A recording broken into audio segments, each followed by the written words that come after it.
सांगोला नगर परिषद झोपलीये का? महात्मा बसवेश्वर स्मारकाचा मुहूर्त मिळेना. निधी मंजूर असूनही कामाची एक वीटही रचली नाही.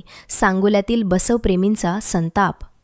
सांगोला क्रांतिसूर्य महात्मा बसवेश्वर यांच्या समतेच्या विचारांचा वारसा सांगणाऱ्या सांगोला शहरात प्रस्तावित स्मारकाचा प्रश्न गेल्या अनेक महिन्यांपासून प्रशासकीय लालफितीत अडकला आहे. स्मारकासाठी निधी मंजूर झाला आहे, भव्य घोषणाही झाल्या आहेत, मात्र प्रत्यक्षात कामाला सुरुवात होत नसल्यानं सांगोल्यातील बसवप्रेमींमधून आता तीव्र संताप व्यक्त केला जात आहे.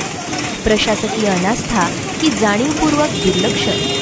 मिळालेल्या माहितीनुसार सांगोला नगर परिषदेनं या स्मारकाचा आराखडा तयार करून प्रशासकीय मंजुरीसाठी पाठवला होता. निधीची उपलब्धता असूनही केवळ तांत्रिक मान्यता, टेक्निकल सँक्शन आणि निविदा प्रक्रियेतील टेंडर प्रोसेस दिरंगाईमुळे हे काम रखडले आहे. शहराच्या मध्यवर्ती ठिकाणी बसवेश्वरांचे भव्य स्मारक व्हावे ही अनेक वर्षांची मागणी केवळ कागदावरच मर्यादित राहिल्याचे चित्र सध्या दिसत आहे. बसवप्रेमींचा सवाल: नगर परिषद लक्ष देणार का? स्मारकाच्या जागेचे हस्तांतरण आणि सुशोभीकरणाचा आराखडा तयार असताना प्रशासन नक्की कशाची प्रतीक्षा करत आहे, असा जळजळीत प्रश्न आता नागरिक विचारत आहेत.